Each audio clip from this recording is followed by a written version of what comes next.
This is already the third longest government shutdown in U.S. history, and one congressman I spoke with tells me there's no end in sight.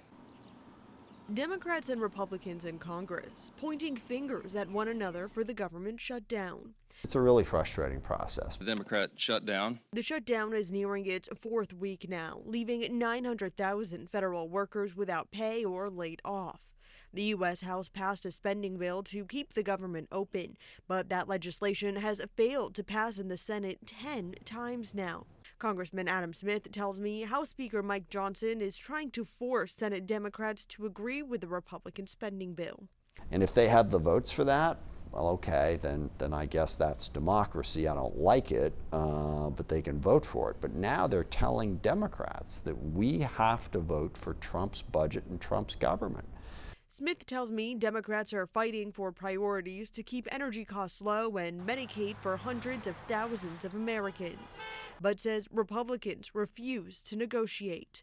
Meanwhile, Speaker Johnson says the spending bill would only be temporary as lawmakers work to hash out the details later on. He says Democrats hold the power to end the shutdown. They can make this stop immediately if they would just do the simple and right thing.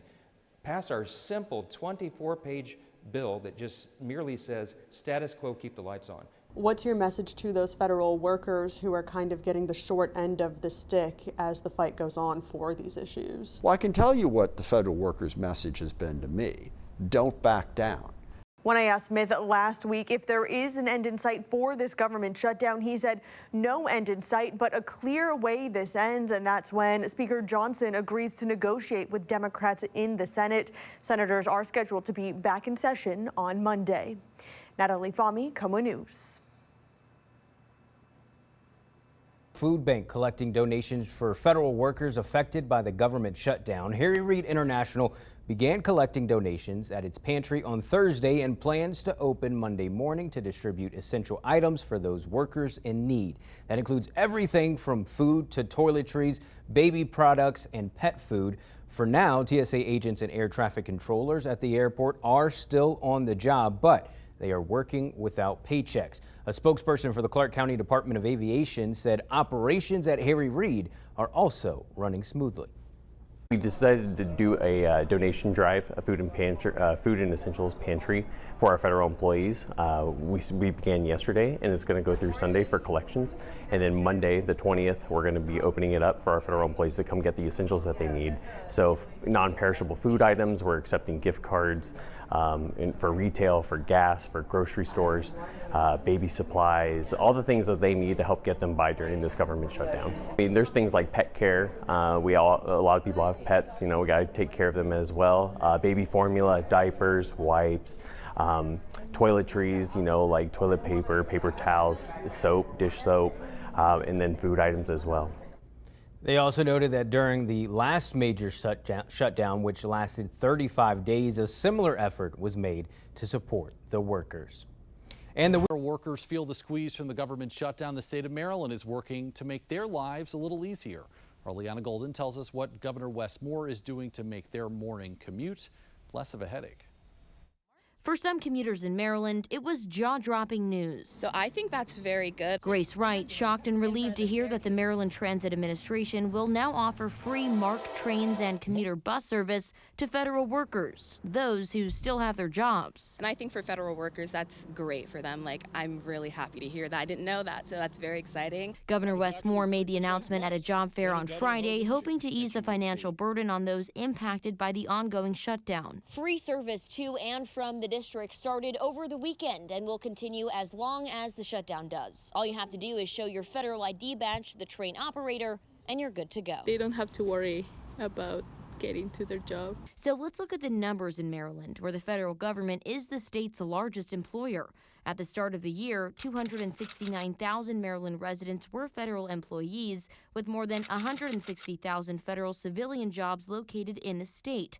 Since early 2025, Maryland has lost more than 15,000 federal jobs, the largest number in the nation. Everyone's just on high alert. Like, there's so much friction going on, and you can tell. Amid the friction, commuters hope their federal neighbors rely on the services being offered to them and have one less thing to worry about. I hope they take advantage of it because public transportation just needs to get better. I hope it ends soon, that everything goes back to normal. I'm Liana Golden, 7 News.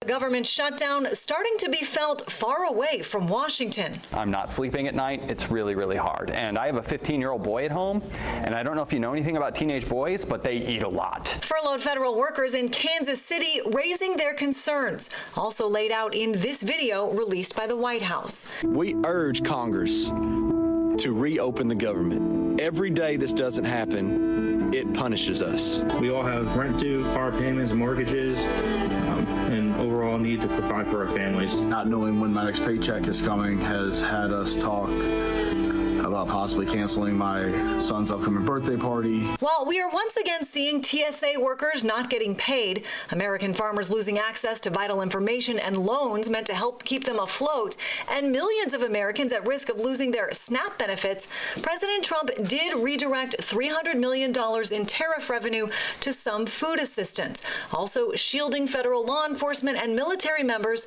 from missing paychecks. President Trump insisting it's Democrats' fault and they should therefore be punished. They didn't realize that that gives me the right to cut programs that Republicans never wanted, giveaways, welfare programs, etc.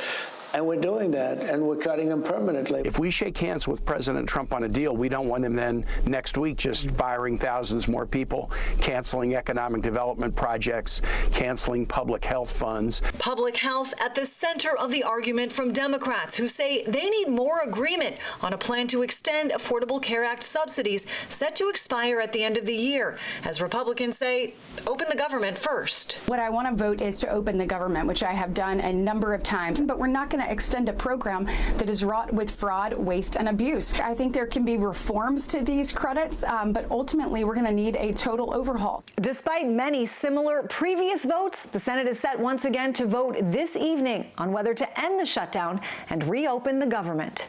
I'm Christine Frizzell reporting. As the government shutdown drags on, we need to talk about the lasting effects. Right. It's more than just missed paychecks and closures. The real impacts may not be so obvious. Melanie Hastings is here with some of the shutdown's hidden effects and what that could mean for your money. That's right, guys. So we all see the obvious things. The national parks are closed, federal buildings are closed, and federal workers are not getting their paychecks. But what I found out is that the lasting effects of the government shutdown run a lot deeper than that. The real pain comes afterwards when furloughed employees lose morale. UVA's Darden Business School professor Chris Herpford told me while federal workers return to their jobs after a shutdown, almost immediately, many start looking for work outside of the government. They will explicitly say, hey, I'm fed up. I'm going to look for better jobs elsewhere. This brain drain of highly skilled workers costs all of us. It's both young, highly qualified, high potentials and older leaders with a lot of experience. And the result is that the government works less well, affecting all of us. Herpford says for every employee that leaves, the government spends 250% as much money as they save to rehire from the outside. And that shock to morale is as big as a 10% drop in wages. It's like a bipartisan issue. Like no matter what your view is of the federal government, if you like it or if you want it to shrink, shutdowns are not the right way to shrink the government. The cost is enormous. It's hidden. Now, several bills have been introduced in both the House and the Senate to prevent government shutdowns from happening, though none has been enacted into law just yet. But what is encouraging, guys, these are bipartisan bills. So everybody is agreeing government shutdowns have to end. Yeah, so maybe in the future. We're going to see some cracks in the system here as this thing drags on even longer. All right, thanks, Mel.